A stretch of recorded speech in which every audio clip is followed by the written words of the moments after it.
Welcome everyone to Ajax Downs on Wednesday, July the 15th. Another exciting card of quarter horse racing on tap today. I'm Nick Kukas, I'm your host. Jennifer Morrison, who's my co-host, is out there somewhere. Jennifer, can you hear me? Yes, I can hear you, Nick, and good morning, and everybody, welcome to Ajax Downs, and another hot, steamy summer day here, Nick. Yeah, it really is. I mean, we had a couple of really nice days. The weather was kind of cool here in southern Ontario. A little windy, a little cool. It was kind of nice to walk around, but the heat's back today, and fortunately for us, we've got a track that's in great shape, fast track. Hopefully we can get some fast times today. We've got the fastest animals in the world running for your pleasure. 7 races on tap today. A very exciting card today with the return of one famous glass later on in the card. He was just such a great racehorse. I'm so glad he's back, Jen. Yeah, it'll be fun to see his return. We did a little preview on him, and he's a horse that's beaten Country Boy. He's chased Country Boy. He was the horse of the year in 2013, and he's won $500,000, and he's been living a life of leisure, sort of. The grandson of the Robertsons has been riding him frequently, so it'll be fun to see him. We should mention today, Nick, that it's the HPI promotion day. Read my mind. I read your mind. 5% cash back for after betting $40 on the Ajax card today. So, who doesn't like free money? I do. I always said, want who free doesn't money. like free money? Probably you nobody. like free Everyone money. likes free money, don't they? That's I know, right. so. Oh, and I have to mention too, Craig Spada, who races horses today. Very exciting for him. He won with a thoroughbred on Sunday at Woodbine. He owns a part of the gray mare named Haniel, who won on the grass with trainer Mark Fournier. So that's pretty neat. Craig Spada, there's a lot of crossover, between quarter horses and thoroughbreds, and it's pretty fun to see. Okay, let's start off today's card with a first race, which is a maiden event. These are Ontario-bred 2-year-old maidens going a distance of 300 yards. We have 2 horses in here that have already raced. Let's go to my selection in here, the 4-horse Country Fried Chicken, which is also your selection as well. This horse is coming off a real good race back in April at Remington Park in Oklahoma. The horse was pinched at the break, solid finish that day, got beat half a length, and finds itself here at Ajax Downs. Yeah, he's already the 4-5 favorite with a long time until post time. But this small 2-year-old race, the field only has the 2 horses that have run. And Country Fried Chicken, that Remington Park race was pretty good. He had a bit of a crowded start. It says pinched at the break, but he was more crowded and a little bit intimidated. But he really finished quite well, and the 69 speed index is pretty good. This is the first foal of an Ajax mare who won a couple races here, La Wanda, for owner Milena Fitchin. Okay, my second selection in this race is the 3-horse Had to Be Relentless, a first-time starter of the Bryn Robertson barn. Bryn's got 2 horses in the race. He also has the 5-horse Whiskey James, who did compete back on July the 1st. Tony Phillips rode the horse that day. He's decided to go to Had to Be Relentless. I know Tony gets first call in that barn, so hopefully Tony's smart enough to pick the right one for second. Well, you should see Had to Be Relentless. He's been over here schooling a few times over the last few weeks, and being a half-brother to Had to Be Ivory, he is the spitting image of his big brother. He's not quite as tall, but the markings and everything, it's like you're looking at a double. So Had to Be Relentless is a little bit more, I think, forwardly advanced as far as the workouts. And the sire, he's Relentless, is not a very old sire, and he's been doing very well with his young runners. So, yeah, that's the first timer to consider. Also, Cool Castillo, I think, is interesting. The mare, Trace Smooches, won a bunch of races here, 9 actually, for Angel Carter, who bred this 2-year-old. And in fact, she's riding Trace Smooches now in barrel racing. And Tracy Smooches won her 2-year-old debut, so that first-time starter is somewhat interesting as well. Race number 2 is an allowance event. These are Ontario Sire 3-year-olds and up, which have never won 3 races a lifetime. A field of 5 in here. We do have a horse that got beat a zop last time in a speed index race, finds its way back into a condition allowance race. And of course, I'm talking about the 5 Hanover Hill Vixen, owned by the Peacock Cattle Company and trained by that very hot trainer, Rick Kennedy, who's 5 for 11 this year. He's having a tremendous year. Yeah, this is the first race of the Pick 3 today, and I actually found it a little bit difficult. You have 3 horses coming out of the same race, the race won by Usain Colt, and then you have 2 others, Royal Hat Trick that won last time in a slightly easier speed index race, and the horse that you mentioned, Hanover Hill Vixen. And I ended up picking the 3 coming out of the Usain Colt race. I just wasn't sure if Hanover Hill Vixen is going to be comfortable with the 350 yards today, Nick. I did like the way she ran last time. It was an 89 speed index.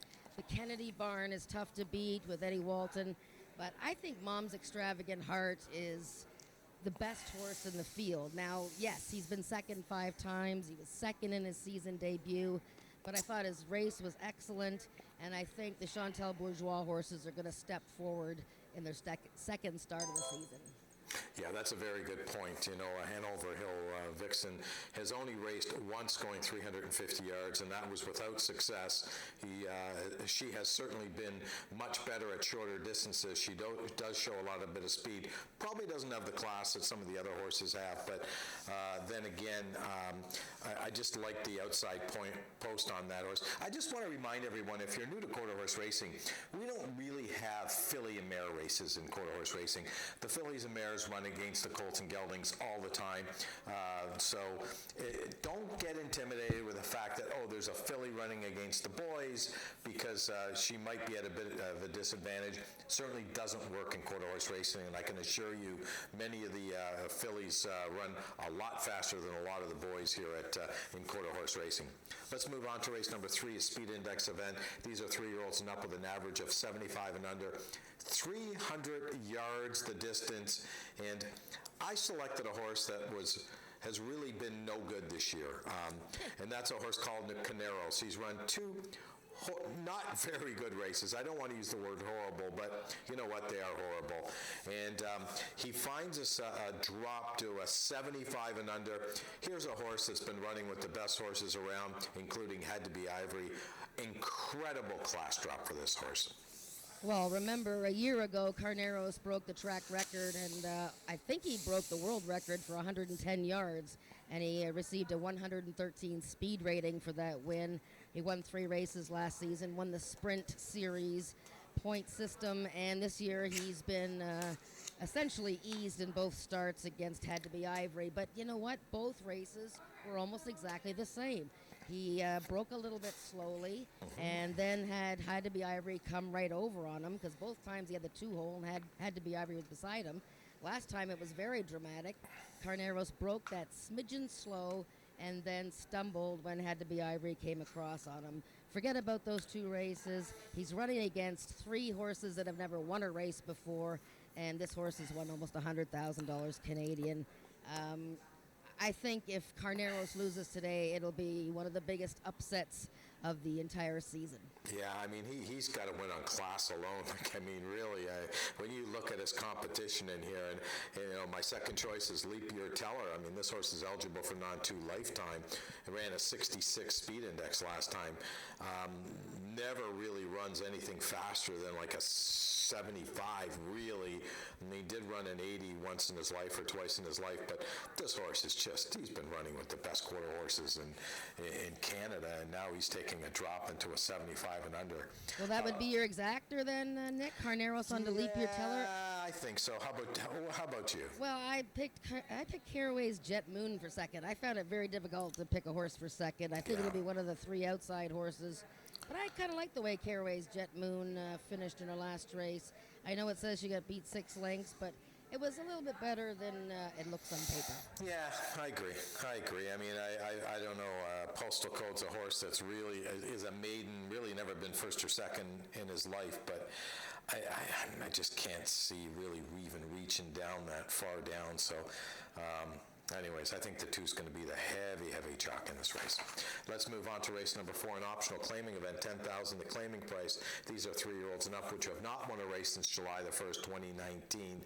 And we do have 2 horses in for the tag. The 3-horse Channel Island Flyer and the 4-horse Ray of Night are both in for the $10,000. Now, this is a race that, let's talk about him right now. One famous class. The 10-year-old is back after being off for, a good year and a half, a little bit longer. Tony Phillips retains the mound on this horse. 18 lifetime wins and 44 starts. And this horse at one time was a champion, running against Country Boy 1, 2, 3 every week. And neither of us picked him to win. No, we didn't. We didn't. Well, the pick 4 starts here, so right away, the races get tougher from this point on. So you have to figure out whether you're going to use One Famous Glass and anybody else, or if you're going to use somebody else and watch One Famous Glass this time. I picked Night Fishin'. I think she's the horse to beat, and I'm going to show you her last race before we talk a little bit more about One Famous Glass. But let's look at Night Fishin's season debut, and that was June 24th, the 6th race. It was a speed index event, so, I guess it was a bit of a same level as this race. This race is a bit of a weird sort of optional claiming race, but let's watch her from post position 8 on the far outside. A good competitive field here with Chicks Dig My Money Bags winning from the inside and winning off easily. But let's watch the 8 horse here, and that's Night Fishin'. See how she does. Little bit outward, and it was her first start of the season. Now, as I said, Chicks Dig My Money Bags ran like a horse possessed this day. Ran like a 96, 97 speed index. I just love the way Night Fishin' closed through the stretch here.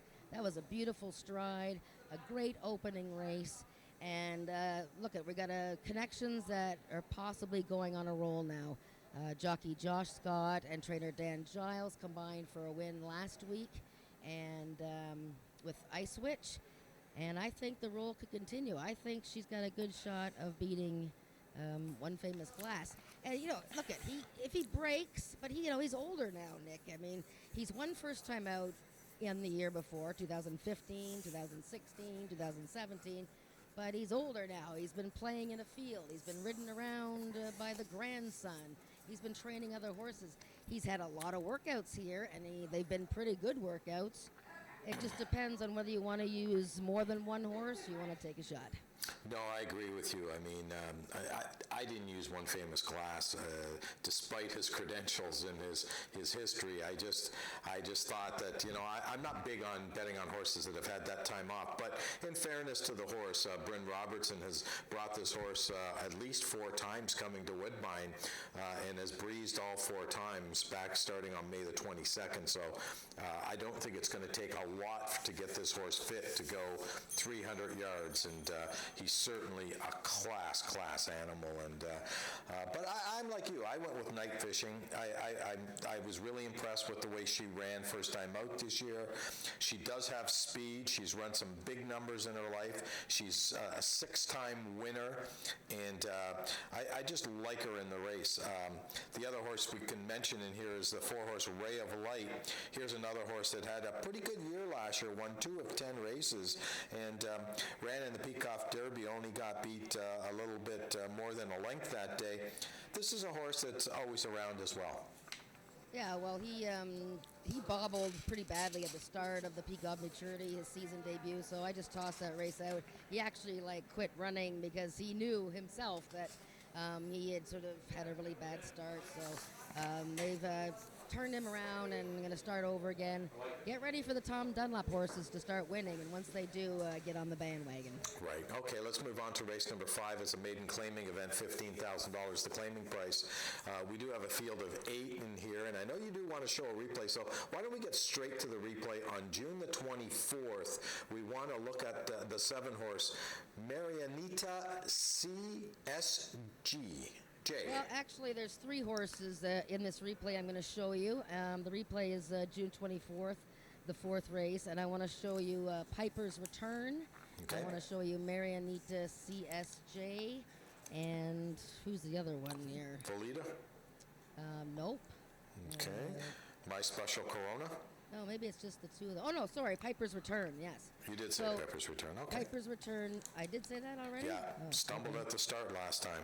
Right, okay. So we're going to look at those two horses. One's And got so the 6 Piper's hole Return, and the 2 horse. 6 and the 2. The 2 6 is and the the gray 2. horse. Okay. What's the 6, though, first of all? The 6 really went down. She made such a great appearance before that race. I thought, I put her in triactors, and she got beat a length and a bit. Right. The gray horse battles the Kingsman of Bob Broadstock, and I thought Piper's Return finished really, really nicely in there. Just trying to see, I'm looking around the pole here where I am, just to see her finish. And so Marianita ran well. And note that the horse that was flying there, the 7, Reach For It, came back to win her maiden last weekend for Jerry Horton. So that's a legitimate race, the Kingsman race. So Piper's Return and Marianita CSJ are the two logical horses in there. And Volita, I mean, it's hard to believe that she's still a maiden, but and she looked like she had won that last race, her season debut, but she had actually lost the photo to a long shot. Right. Great betting race, I'll tell you. A field of 8, and a lot of things can happen in this race. So we'll see what goes on. I just forgot to remind everyone, race number 4 is the start of our Pick 4 today. So don't forget to bet the Pick 4, because we all love betting those Pick 4s. Let's move on to race number 6. Is a speed index event, 330 yards of distance, 85 and under the speed index number. We do have a scratch in race number 6. The 5 horse, the Lady is a Winner. Corey Spataro is riding this horse, is no longer in the go today, down to a field of 7. Who do you like in here, Jen? Well, I like Trey on Fire, who I picked last week, and he won quite comfortably. Now, that was for 80 and under, average speed index of 80 and under.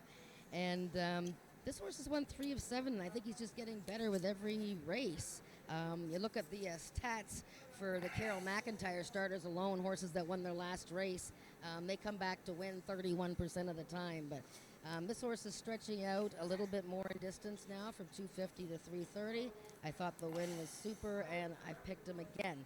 Now, the only thing I'll say about that is that, there's horses in here that are very classy, that are looking to get back on track, and that's the one horse, Shake It Twice, who was stakes winning 3-year-old filly last year. She had a season debut in a 90 and under race. In fact, the replay that I showed a little while ago with Chicks Dig My Money Bags, she was sluggish from the start and never got into that race. She's first-time Lasix. She's starting over again for the Chantal Bourgeois barn. She can't be ignored. No, she can't. I really liked her last time, and, obviously she didn't run a very good race that time, but she did run against, I think, tougher horses, and Chicks Dig My Money Bags and Night Fishing.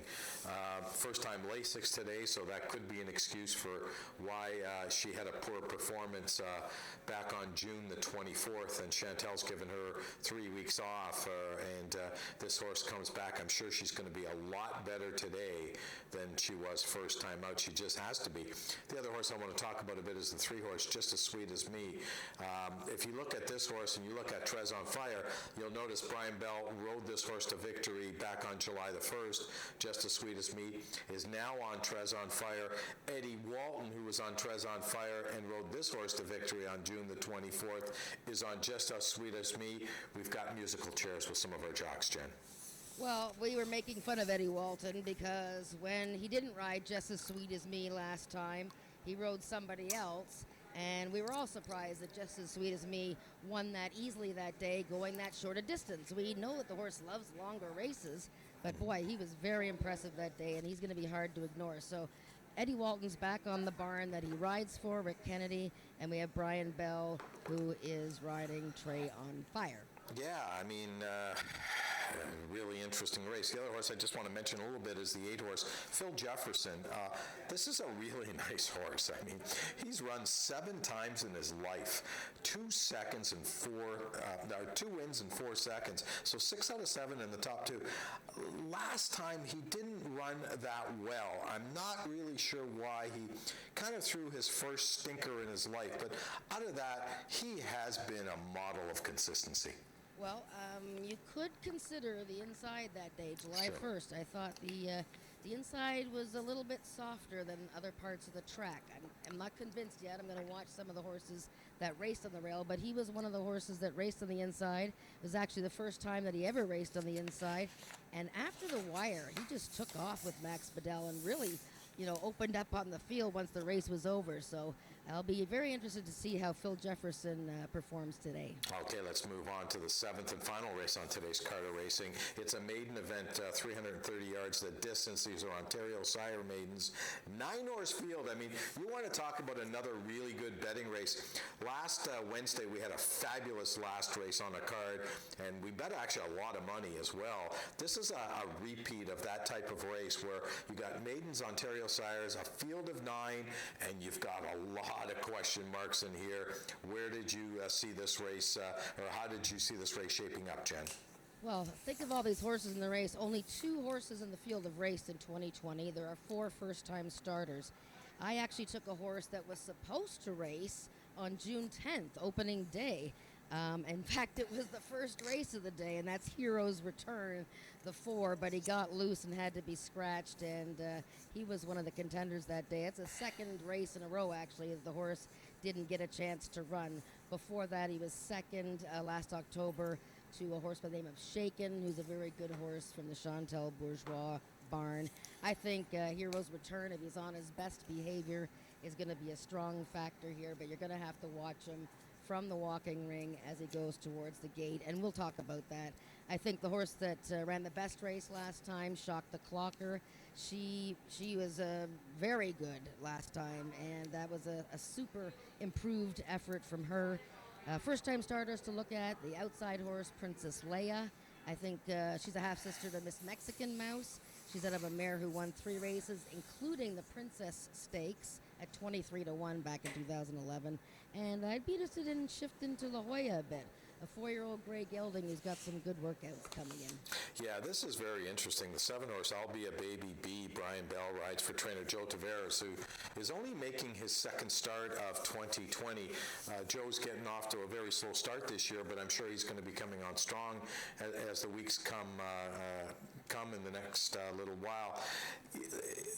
This is a horse that ran some really good races last year. I'm not sure if she's going to be ready to rock and roll today, so that's my only concern with the 7-horse. We look at the 2-horse. Shock the Clocker is a horse that ran huge last time. Cassandra Jeske is looking for her first winner this year, which is really unusual. Cassandra usually gets off to a better start than this. She's 0 for 19 coming into today. And Don Reed, who has took an exodus from training over the last couple of years, is also a guy that's been around these parts for many, many years, a very wise trainer. He's 0 for 5. I can tell you one thing about trainer Don Reed. He will have some wins beside his names this month. I can guarantee you that. He's just too good of a horseman to be an 0 for. So this race is really, really interesting to me. I think we can get a really decent payoff. So make sure that you've left a few shekels in your pocket and for race number 7, because I think we could have a good payoff. That's our show for today. I just want to remind everyone that Jennifer and I will be with you all day throughout the card. We will be doing the lead up into the gate and after the post parade, and we'll let you know what we see on the track, and hopefully we can be a little helpful. Thanks for joining Talking Quarters. We'll be with you all day.